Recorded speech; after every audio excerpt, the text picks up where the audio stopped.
यो कथा च्याउसँग जोडिएको, समयसँगै बगेको र मेहनतले सिचिएको एउटा यात्राको कथा हो। 22 वर्ष अघि सुरु गरिएको एउटा सानो च्याउ खेतीको सपना आज पनि निरन्तर उत्पादन गर्दै, विस्तार हुँदै र अरू किसानहरूलाई प्रेरणा दिँदै अघि बढिरहेको छ। भक्तपुर जिल्ला सूर्यविनायक नगरपालिका वडा नम्बर 8 सिपाडोलमा बस्नुहुन्छ अनुभवी च्याउ किसान सुभाष गोसाई।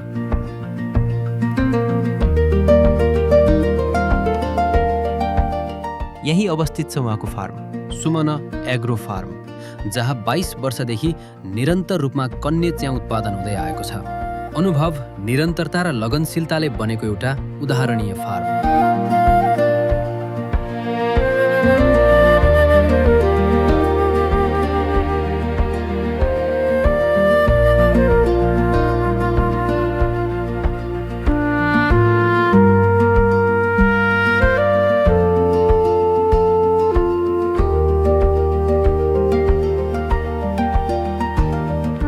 तर यो यात्रा सधैँ सहज भने थिएन। सुरुका दिनहरू सङ्घर्षले भरिएका थिए। सुरुमा च्याउ खेती गर्दाखेरि सुरुमा समस्या त्यति आएन। सुरुमा मार्केटको समस्या थियो। जस्तै हामीले थोरै बढ राख्दाखेरि तपाईँको जम्मा 6-7 किलो च्याउ पनि बेच्नलाई एकदम कठिनाइ थियो। कति त अब कालीमतीमा च्याउ पुर्याउँदा पनि पुलिस समेतले तपाईँको च्याउ खाएर मान्छे मऱ्यो भने के गर्ने भन्छ। अनि हामीले त्यसको जिम्मा हामी लिन्छौँ भने फेरि पहिला अहिले जतिको तपाईँको मार्केट पनि छैन। सुरुमा च्याउ खेती गर्दा तपाईँको दसैँको दिनमा कालीमन्डीमा एक भ्यान च्याउ लगेर जस्ताको तस्तै फार्ममा ल्याएर सुकाएको पनि मेरो अनुभव छ अहिलेसम्म। तर समयसँगै अवस्था परिवर्तन भयो। आज च्याउको खपत उल्लेखनीय रूपमा बढेको छ र बजारमा मूल्य पनि स्थिर र राम्रो छ। तर अहिले त्यो अवस्था छैन। अहिले च्याउ चाहिँ खपत एकदम म्याक्सिमम हुन्छ, रेट चाहिँ तलमाथि हुन्छ। कन्या च्याउ खेती हेर्दा बाहिरबाट सरल देखिए पनि यसको भित्री प्रक्रियामा मेहनत चाहिन्छ, अनुशासन चाहिन्छ र निरन्तर निगरानी अनिवार्य हुन्छ। सुभाषजीको अनुसार यस सम्पूर्ण प्रक्रियाको केन्द्रमा एउटै कुरा पर्छ, पराल। कन्या च्याउ उत्पादनको मुख्य प्रक्रिया भनेको सुरुमा चाहिँ हामीले पराललाई 1-1.5 इन्चको कटिङ गरेर त्यसलाई भिजाउँछौँ। त्यसलाई 2-3 चोटि सकेसम्म चाहिँ 2-3 चोटि सफा गर्ने। त्यसपछि चाहिँ पानी मजाले तर्काउने। तर्काइसकेपछि चाहिँ त्यसलाई बफाउने, स्टिम गर्ने। तल पानी राख्ने, माथि चाहिँ त्यो जाली राखेर त्यो पराल माथि राखेर त्यसरी लगभग समयअनुसार, जस्तै जाडोमा 1देखि 1.5 घन्टा, गर्मीमा चाहिँ 1.5-2 घन्टासम्म बफायो भने सबभन्दा राम्रो। जब कन्या च्याउ खेतीमा सफलताको कुरा उठ्छ, त्यसको जरो एउटा अत्यन्तै महत्त्वपूर्ण पक्षसँग जोडिन्छ, बिउ। सुरुका दिनमा सुभाष गोसाईले विभिन्न कम्पनीका बिउ प्रयोग गर्नुभयो। कहिले उत्पादन राम्रो आयो, कहिले अपेक्षा अनुसार आएन। नतिजा सधैँ एकनास थिएन। समय बित्दै गयो, अनुभव थपिँदै गयो र बिउको भूमिका अझ स्पष्ट हुँदै गयो। पछि mushroom seed Nepal and research सेन्टरबाट कन्या च्याउको बिउ प्रयोग गर्न थालिएपछि उत्पादनमा स्पष्ट परिवर्तन देखिन थाल्यो।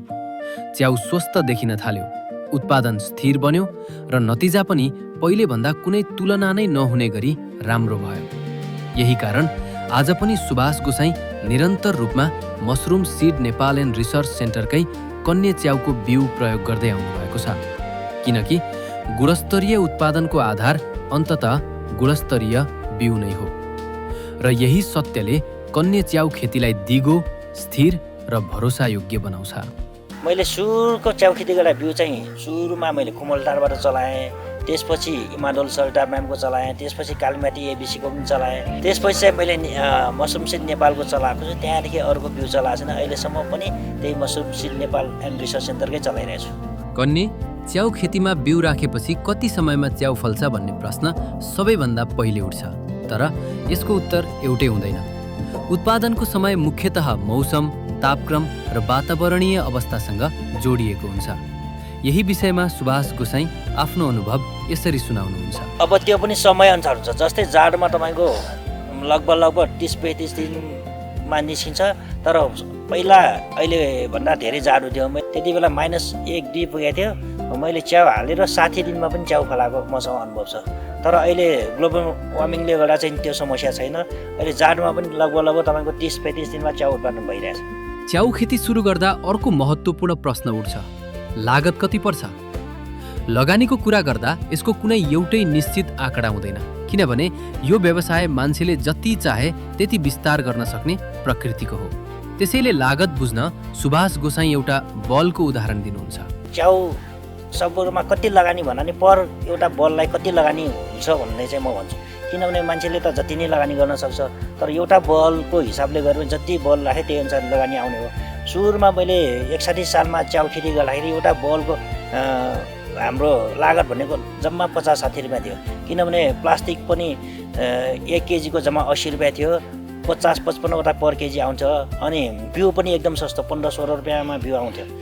त्यसले गर्दा पराल पनि हामीले पराल त्यति बेला पराल अहिले जस्तो काटेको भुसा आउँदैन, खेतबाट उठाउनु जम्मा 700-800 रुपियाँ रोपनीको पराल थियो, त्यो आफैले उठाउनु पर्थ्यो। अहिले चाहिँ पराल पनि महँगो, सबै कारणले गर्दा अहिले चाहिँ तपाईँको लगभग एभरेजमा एउटा बलको अहिलेको लागत 150-60 रुपियाँ पर्छ भने उहिलेको चाहिँ ठ्याक्कै आधी जम्मा 50-60देखि 70 रुपियाँ पर्थ्यो जम्मा। महिनामा कति उत्पादन हुन्छ भन्ने प्रश्न च्याउ खेतीमा सबैभन्दा धेरै सोधिने प्रश्नमध्ये एक हो।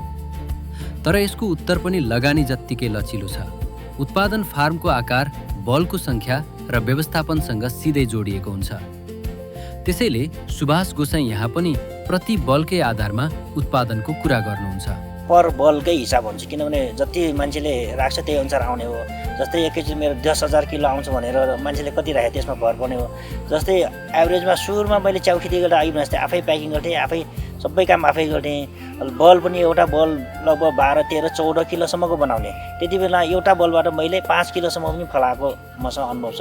तर अहिले चाहिँ हामी आफै खट्दैनौँ काम गर्नेको भरमा पनि। अनि पराल पनि पहिलाको जस्तो गुणस्तरीय पाउँदैन। पहिला हामीले लोकल खेतको टाइचिनको पराल उठाएर गर्दाखेरि चाहिँ त्यसमा उत्पादन बढी छ। अहिले सबै हाइब्रिड पराल आइसक्यो, त्यसले गर्दा पनि अहिले उत्पादनमा ह्रास आएको। अहिले चाहिँ एभरेजमा तपाईँको यो बल पनि पहिला मैले 12देखि 14 बल केजीसम्मको बल बनाउँथेँ भने अहिले जम्मा एभरेजमा तपाईँको 6-7 किलो, 8-9-10 किलोभन्दा बढी बल बन्दैन अहिले।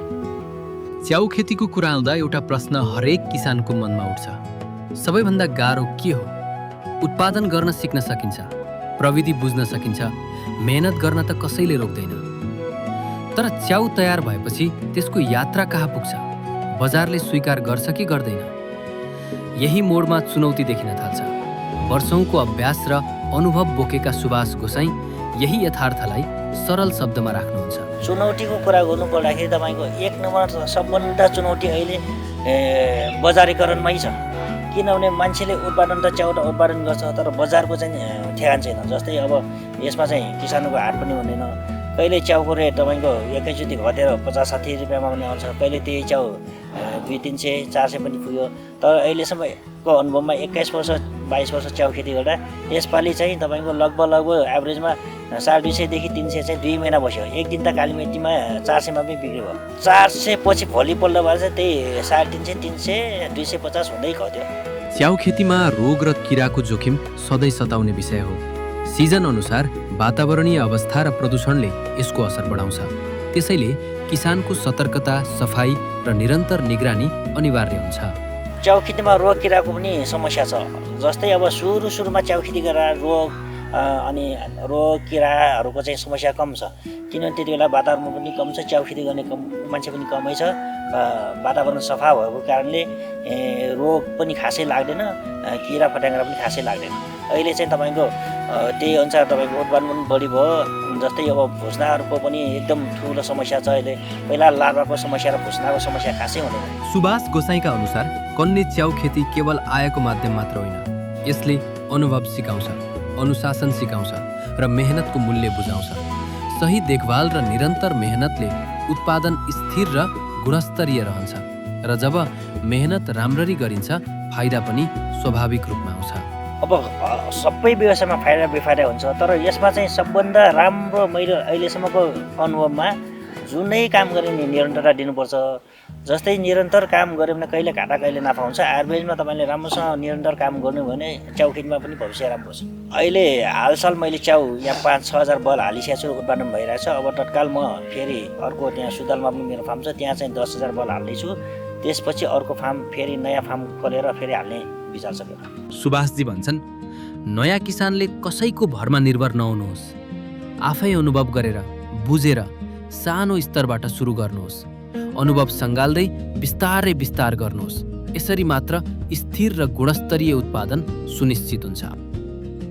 अब नयाँ किसानहरूले म के भन्न चाहन्छु भने जस्तै सबै अरूले भनेको भरमा मात्रै काम नगर्नु, आफूले पनि पहिला सिक्नु, त्यसपछि मात्रै गर्नु, एकैचोटि लार्ज स्केलमा नगर्नु, अनुभव लिँदै बिस्तारै गर्दै गयो भने चाहिँ राम्रो छ। भविष्य अघि भने चाहिँ निरन्तर काम गर्नु पऱ्यो। एकचोटि घाटा गयो भन्दैमा काम छोड्नु भएन। मैले पनि तपाईँको एकैचोटि मैले 15 लाखसम्म डुबाएको छु यही खेतीमा, सबै बिग्रेको। एक लोटमा मैले लगभग 15 लाखको लगानी गरेर जम्मा 1-1.5 लाखको च्याउ बेचेँ। त्यो पनि अनुभव छ। त्यही भएर मान्छे निराश चाहिँ हुनु हुँदैन। काम गर्दै जाँदाखेरि कहिले नाफा कहिले घाटा भइहाल्छ, तर यसलाई निरन्तर गऱ्यो भने चाहिँ अवश्य नाफा हुन्छ।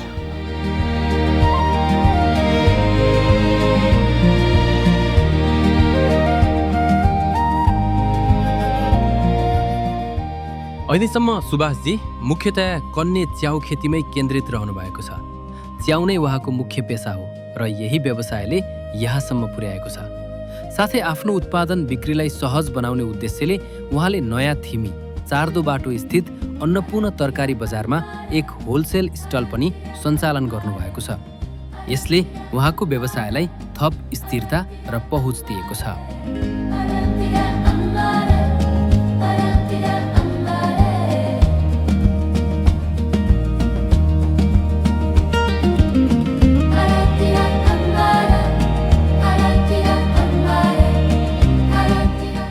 अन्त्यमा म के भन्न चाहन्छु भने सम्पूर्ण साथीहरूलाई, मलाई सघाउनु यहाँ केही समस्या भने सघाउने साथीहरूलाई, अनि विशेष गरी चाहिँ म अहिले बिउ चाहिँ मसरुम सिड नेपालको चलाइरहेको छु, सफल पनि भएको छु। त्यसले गर्दा म मेरो च्याउमा चाहिँ अहिले राम्रै नाफा भइरहेको, त्यही भएर म मसरुम सिड नेपाललाई चाहिँ विशेष धन्यवाद दिन चाहन्छु। र यसरी मेहनत, धैर्य र सही मार्गदर्शनले बनेको सपना यहाँसम्म आइपुगेको छ। सुभाषजीको यात्रा केवल च्याउ खेती मात्र होइन, अनुभव, अनुशासन र स्थिरताको कथा पनि हो। गुणस्तरीय बिउ, सही मेहनत र निरन्तरताले मात्रै नयाँ किसानका लागि सफलता र भविष्य सुनिश्चित गर्न सक्छ। यहाँ सुभाष गोसाईको सुमाना एग्रो फार्मले यो प्रमाणित गरेको छ। सपना रोप्दा मात्र होइन, निरन्तर स्याहार्दा नै फलिन्छ।